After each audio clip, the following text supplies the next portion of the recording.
Good afternoon. My name is Tony Solomon. It's my great pleasure to welcome you to the first in this series of Inclusivity Works Lunch and Learn sessions. Now, I work with the GEM Employability and Inclusion Project. We provide one-to-one support for people in Gloucestershire who are facing significant barriers to getting into or back into work, further education and training. The GEM project, is funded by the European Social Fund and the National Lottery Community Fund. And I'm delighted to say that over the last 5 years, we've supported over 2,000 people in Gloucestershire, many of whom are in work, further education and training.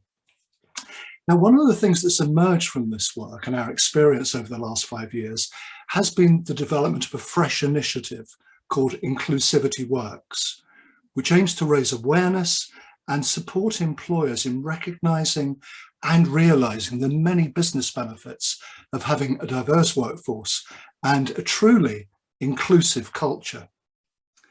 Today, our spotlight is on allyship, LGBTQ+, and supporting other marginalised communities in our workplaces. We'll be looking at the business benefits of creating a diverse and inclusive workforce, the role of leadership, and the importance of allyship in making that actually happen within your organisations. Now, the session today is being recorded, so you can share this with colleagues. It will have subtitles. It will be on our Inclusivity Works website. And I'm pleased to say, following this session, you will be receiving a summary of the key points and hopefully top tips, which you and your colleagues will find useful. Questions. May I ask that you put any questions you have in the chat box, or I think we've probably got a question box down at the bottom there. What I'll try and do is pick those up as we go, or if not, I'll pick them up afterwards with you. So I'm absolutely thrilled today to have with me this morning Kevin Bazeley from IDEEA, a new organisation. Let me get this right. I for inclusion, D for diversity, E for equity, E for equality, and I think it was A for allyship. How am I doing, Kevin? Was that good? Now, Kevin was previously an RAF officer, and he has an extraordinary and inspirational story, which I'm going to be asking about in a moment. Kevin's passionate about inclusivity, and while he was at GE Aviation, he led the Pride Alliance and now promotes inclusivity and diversity training, as well as motivational public speaking. So Kevin, a very warm welcome. It's great to have you with us this afternoon. And I'm going to start by asking, if I may, for you to tell us something of your personal story. Hello. Firstly, thank you very much, Tony, for the invite to talk to everybody today. I really do appreciate it, and hopefully everyone will enjoy what I've got to say and learn something from it. Yeah, as Tony said, my career has had a difficult track at times. So I started in 1985, joining the RAF, wanting to become aircrew. It was the only career I had ever wanted.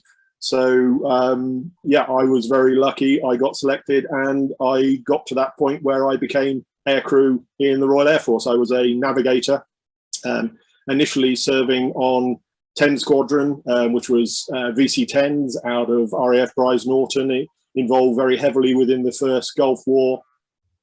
And then finally on 201 Squadron up in the north of Scotland on Nimrod maritime patrol aircraft.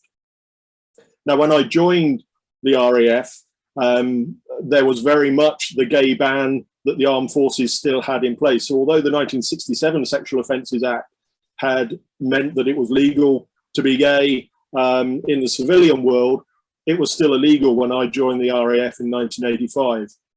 Now, in hindsight, potentially I should have realised that I was gay, or at least was thinking that I might be gay. But at the time, I didn't. It was just a thought that was pushed well out of my head because I had that singular focus of joining the RAF, to the extent that I actually got married whilst I was in the RAF, and had 2 daughters before eventually I realised that there was something wrong with me and I say wrong in quotes, and that I wasn't a heterosexual male.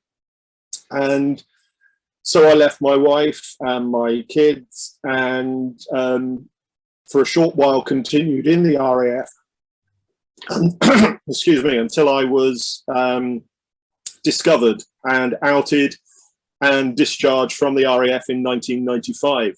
I was actually one of the last people to be discharged under that policy from the MOD and the government with the gay ban.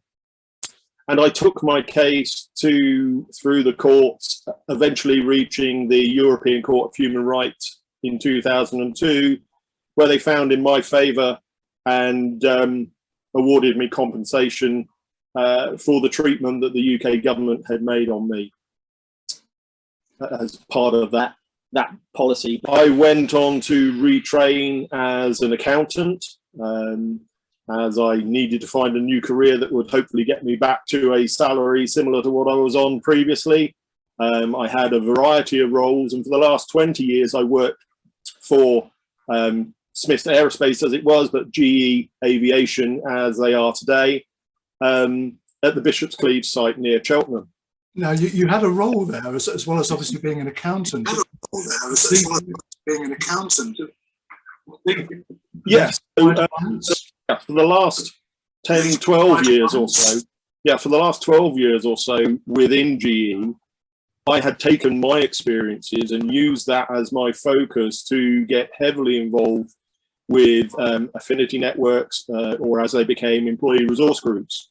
In particular, the Pride Alliance, supporting our LGBT community, but also very involved with the veterans network that we had and the women's network, and just helping to share that message and help that education to make sure that GE became a very inclusive workspace where people had the ability to be their authentic selves. Yeah, and I think last time we spoke, so we're having a little bit of difficulty. I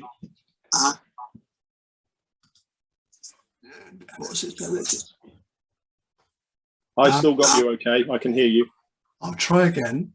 How important is the role of leadership in creating a diverse workplace that's truly inclusive?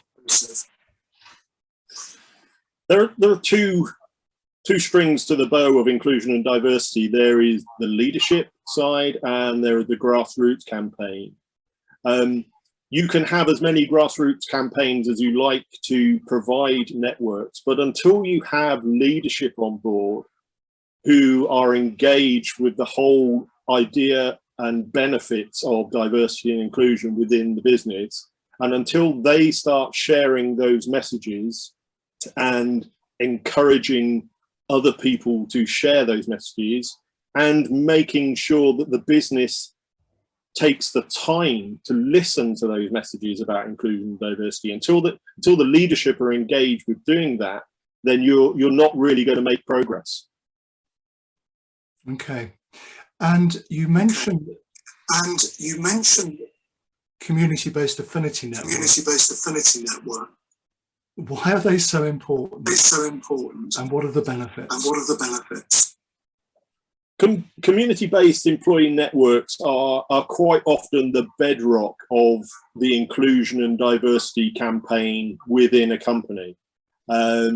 They are the visible face of diversity inclusion for most of your employees. They provide an identity that they can share. They are there to provide specific help and support aimed at their community members, and to help, highlight particular important events in the calendars for their community. Obviously, June is a very important one for the LGBT community, being Pride Month, but we have things like Black History Month, Women's Month, and so on. And they all have goals for personal and professional development of their members, but also more importantly is their role in educating and informing and growing the allies to any of those marginalised communities. Great. So Kevin, if you could just mute while I ask. because we're getting that. I think that's probably better. I'll ask the question, then you unmute. Sorry, a little bit awkward. So that's about affinity networks. I want you to talk a little bit about how you make sure everybody's included, because I think when we had a discussion before, there was something for this group, something for that group, something for the other group. But what about people like me, for example? Where would I fit? And how did you overcome that?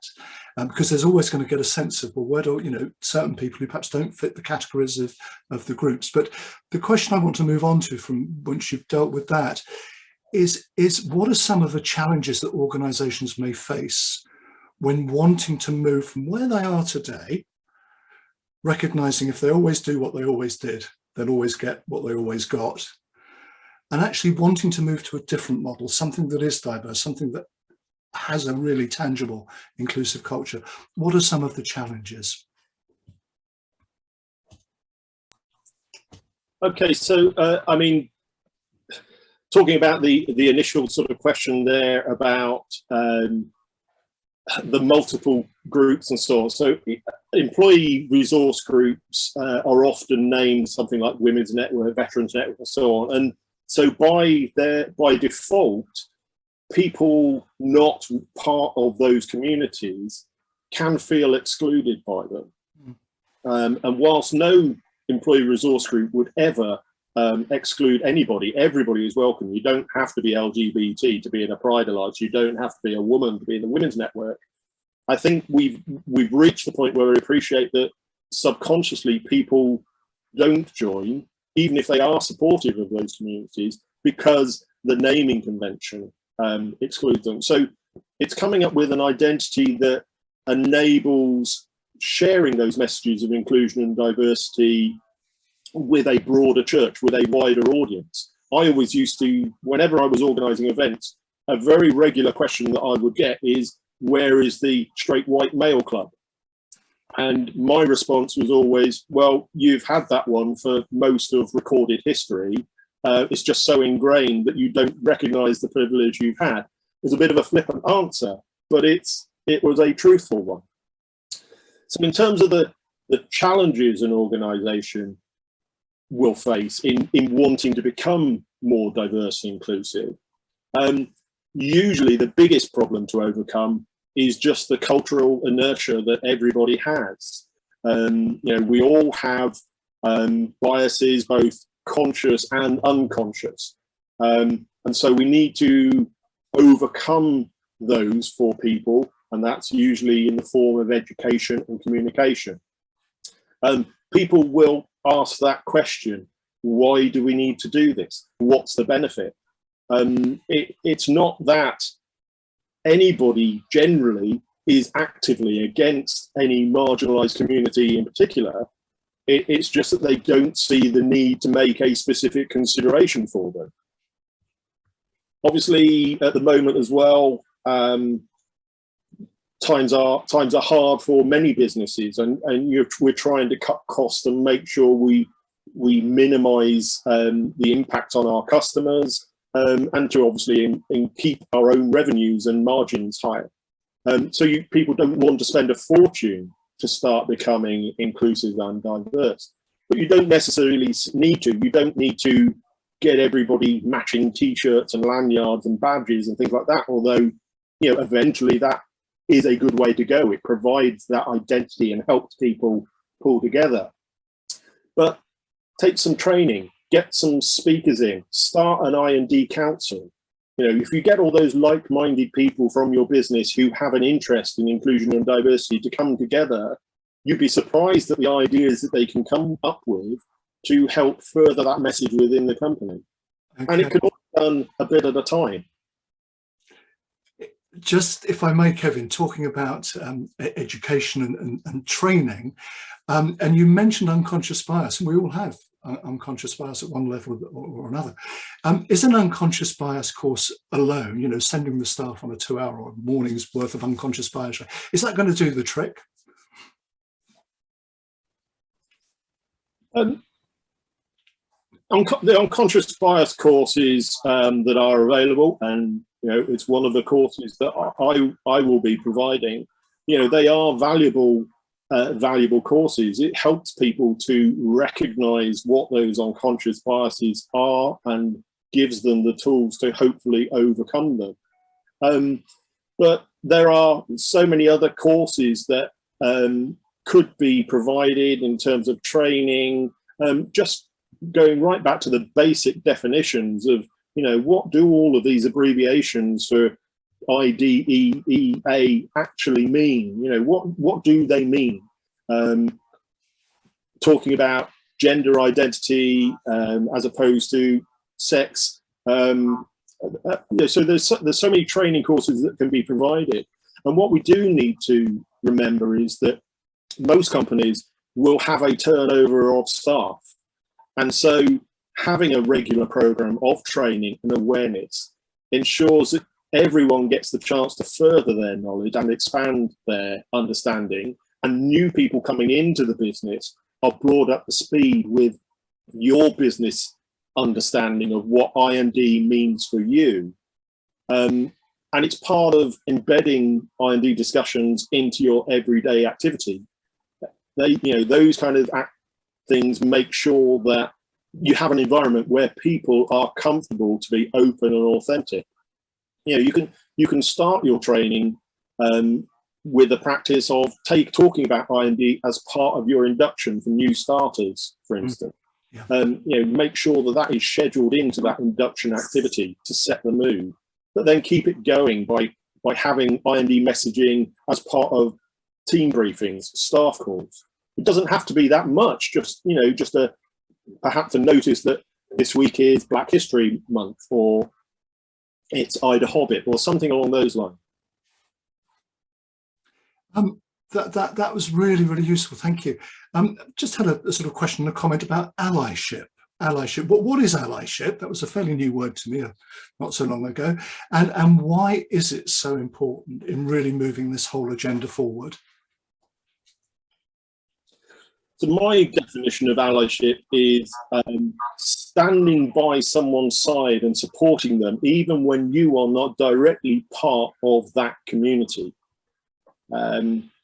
So they are the people who will amplify the voice of that marginalised community to give them the volume that means that they are listened to and heard, and their rights and protections can be extended to the same level of those people outside of the community.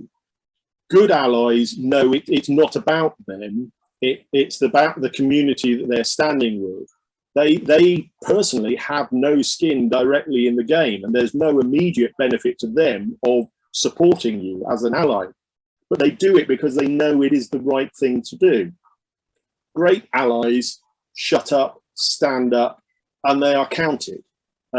If you look at the history of any marginalised community, if we look at black rights, women's rights, gay rights, whilst you need a charismatic central figure perhaps to start that campaign, it isn't until they have had allies standing by their side, and sometimes in harm's way, that they make progress and they eventually get that recognition as a community. Thank you. Your time at GE, with the Pride Alliance at GE, can you give us an example of somebody who really benefited by being part of that group? Yeah, so I obviously I have a lived experience that I have become quite happy over the years to talk about and share with people, and I've done that on a number of occasions through inclusion and diversity events when I was part of GE. We would get a varied audience that would attend those events, and there was a point in time where we had an engineer who was fairly mature. He'd been married for a number of years, grown up with kids, and I know that he had been attending our events and had always been a strong ally to our activities. He approached me privately to say that he had realised that he himself was gay and he wanted to come out. And hearing me talk about my coming out had given him that strength to do so. So we worked together privately for a number of weeks, discussing the pros and cons of that whole coming out process, that whole discussion about, you know, coming out is something that should be under your control. Nobody should ever come out for you. But at the same time, you've got to know it's right for you, because once you come out, you can't unring that bell. People will know, and you can't untell them. And you'll never be 100% sure how even your closest family and friends will respond. Eventually, he got to the point where he did feel comfortable to come out, and he did so. And then a few weeks later, I was crossing the car park at work, and his manager was there as well, and he stopped me and he said, "I just want to thank you for what you've done for X. Since he has come out following the discussions that he had with you, he is so much visibly happier, more relaxed, and more productive as a result." You have mentioned in the past about bringing your whole self to work. And sorry, yeah, bringing your whole self to, which I thought was a lovely expression. So not worried about your background, your race, your lifestyle, but being able to be there and be present, and to be part of an organisation that is inclusive, where you're valued and your ideas are welcomed. Just wonderful. It's a great story there of that young person. A lot of this is about understanding. A lot of this is about communication and sharing. Sometimes I struggle with the language, and I'm not the only one, because it keeps changing. LGBT was LGBT, it became LGBTQ plus, then AI plus, etc., etc. And in the various different worlds, there are different languages, and sometimes people feel if they're not part of that community, it's difficult to communicate with it because of the unwritten rules around language and a fear of, if you like, treading on eggshells, making mistakes, saying the wrong thing. I mean, queer is a word now adopted and accepted, but it wasn't a word that was particularly well regarded some years ago. How do we help people feel more comfortable, particularly perhaps older people? I don't know what I'm saying there, but comfortable with the conversation generally around different aspects? Could be neurodiversity, for example. It is very difficult. Yes, as you say, there are so many abbreviations, and it keeps getting expanded and added to, which is why I suggest, you know, some of the best training that can be there is just a constant reminder of what some of those mean. And giving a definition in plain English to help people understand. It's all about providing a safe environment where questions can be asked. It is very difficult, especially perhaps in the LGBT plus arena, because it is so closely linked to, because it's sexuality, and therefore it's linked perhaps in many people's minds very too closely to the physical act. And so people do get embarrassed about having those kind of discussions. But it's, you know, at the end of the day, the goals of anybody in any of those abbreviations are the same. They are just wanting to love and be loved, to be allowed to be themselves in safety, to be able to go to their workplace and perform their role to the best of their ability, without fear or threat. And so if we provide environments where those discussions can happen, and it's why I always challenge people who are within one of those marginalised communities to be open to questions. It can be very difficult, because obviously some of the questions can end up being of quite a personal nature. But if someone is asking me in a careful and respectful fashion, even if it's a personal question, if they're doing so in an appropriate way, then I will do my best to answer it as fully as possible. I'm also mature enough that obviously if it's something that is really appropriate, then I can turn around and say, I don't think it's appropriate to discuss that and it's not relevant to the workplace. But as someone within a marginalised community, being open to answering those questions mean that we eliminate all of the myths and the untruths that are out there. And once you eliminate the ignorance and the bias, yeah, we can all grow. Excellent, excellent. So how would you summarise the case for diversity and inclusion? Because you mentioned earlier that businesses have got an awful lot on their plate at the moment with all sorts of, different priorities. Why should diversity and inclusion be amongst those top priorities for any organisation? Yeah, at the end of the day, we are in business to make money and a profit. And so it's a very reasonable question to ask, what is the business case for promoting I&D within a business? And the easiest one is that, studies have shown that more diverse companies will outperform their peers by between 20 and 30%.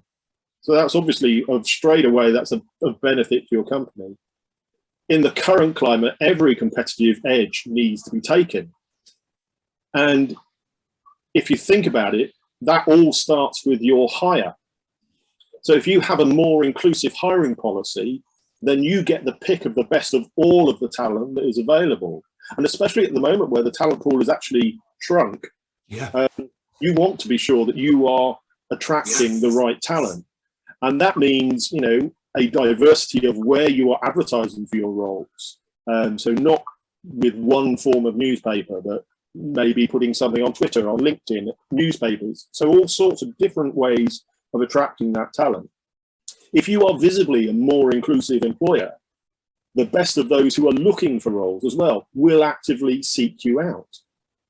If you look at the statistic that half of LGBT plus people who join a company will remain in the closet because the environment doesn't give them the comfort and security to realize that they can be out.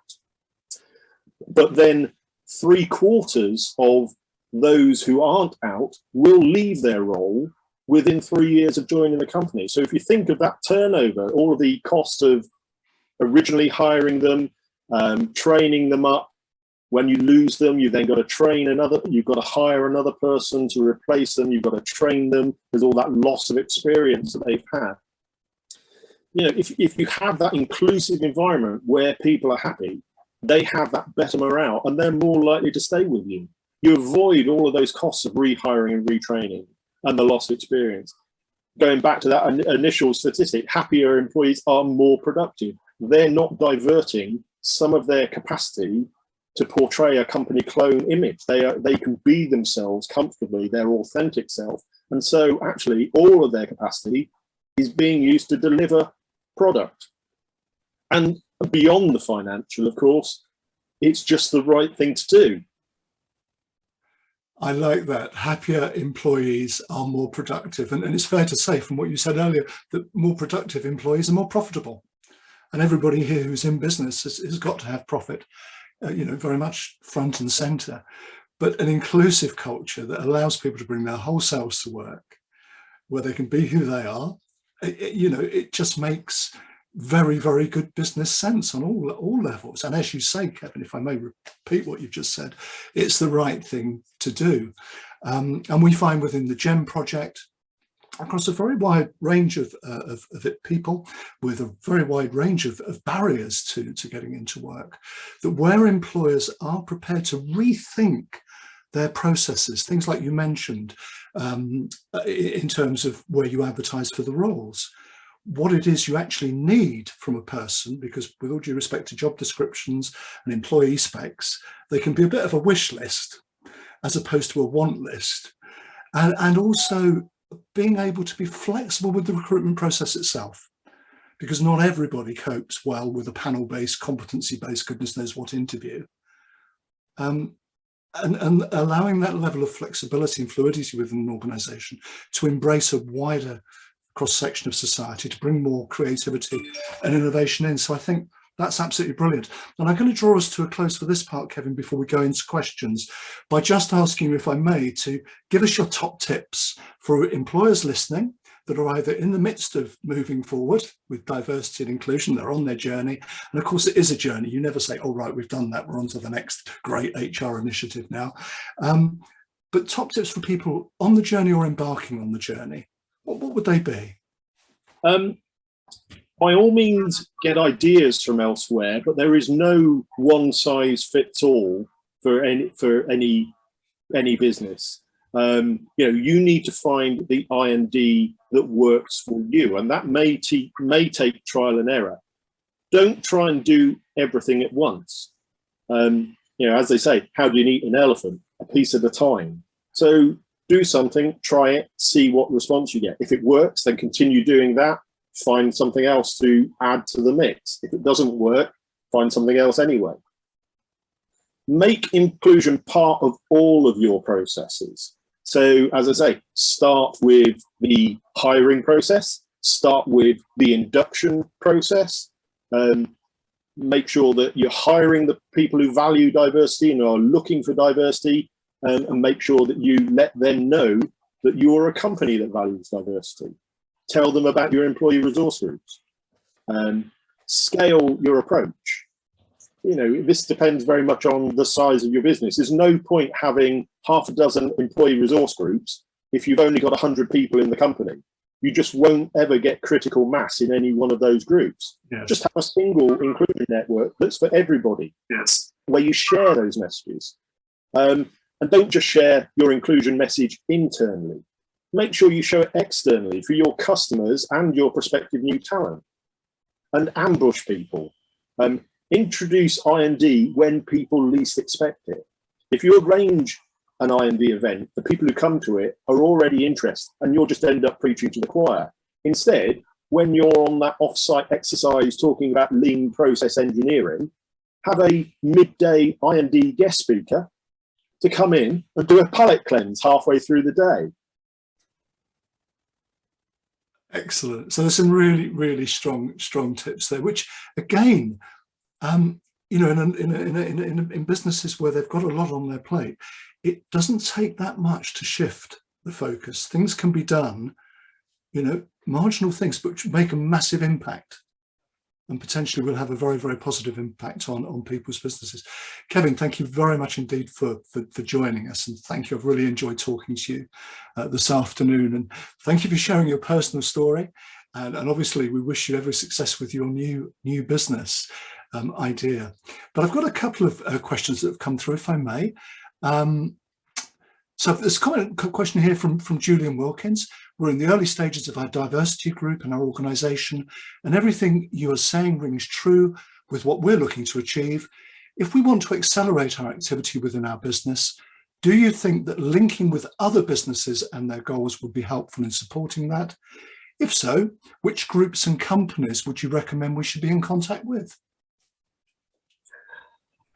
Oh, that's a good question. Thank you, Julian.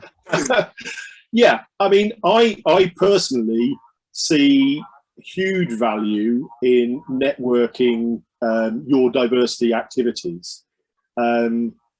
It's great to have like an exchange program with those other businesses, especially if they've been on the I&D journey for quite some time and they've already got a huge amount of experience in what they're doing in terms of ERGs and so on.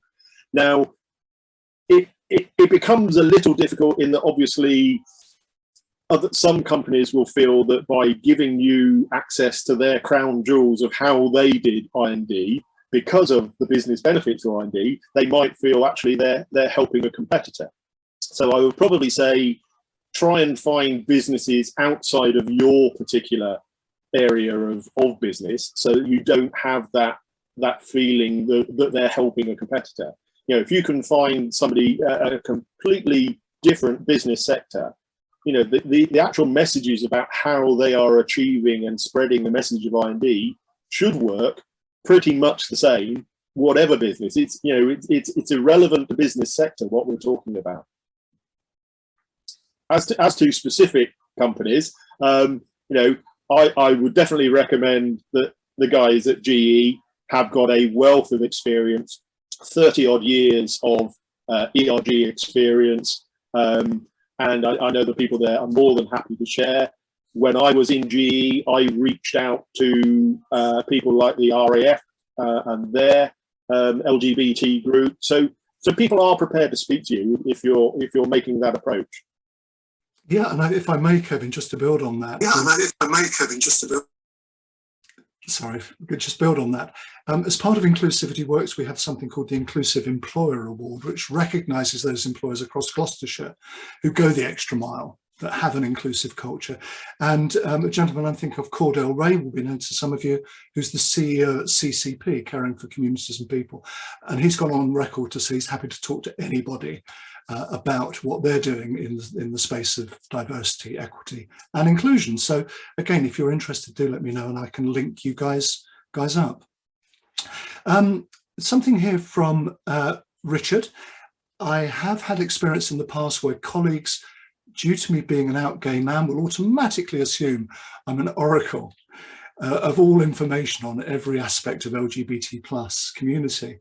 I normally say I can draw on my experience as a gay man, but not an authority on all matters. My experiences are unique to me.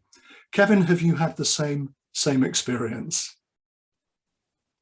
The short answer is yes, especially as obviously I have put myself out for a number of years supporting the business in its messaging for inclusion and diversity with a particular emphasis on LGBT.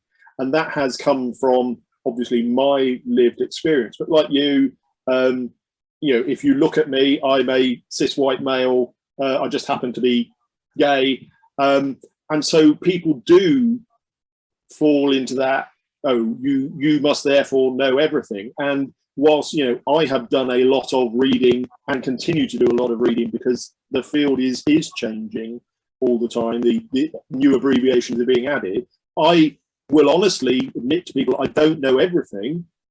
And if I can't answer someone's question, I'll just say, look, I don't know that. So I think that's all you can do, is be honest, is when someone asks you a question, if you can answer it, then by all means do so. But if you can't, just be honest and say it's outside of your particular experience and perhaps offer to help them research it. Great.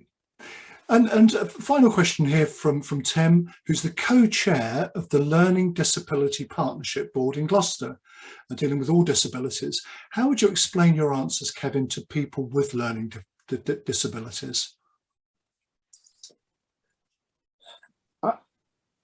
I guess what we would have the difficulty here is obviously there is such a wide range of learning difficulties. I mean, if we look at it on the basis, you know, perhaps someone has the learning age of a younger child than they are as an adult, then you just have to be careful with your language. You can still have your discussion with people. You obviously need to be a little more careful and a little more sensitive to their particular needs in perhaps the type of words that are used to describe a situation,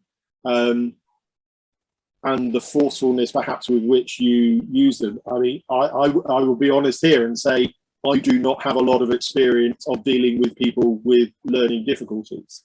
Those I have encountered, I have found responded very well when I have spoken slowly, consciously chosen the words to be as straightforward as possible and as unambiguous as possible.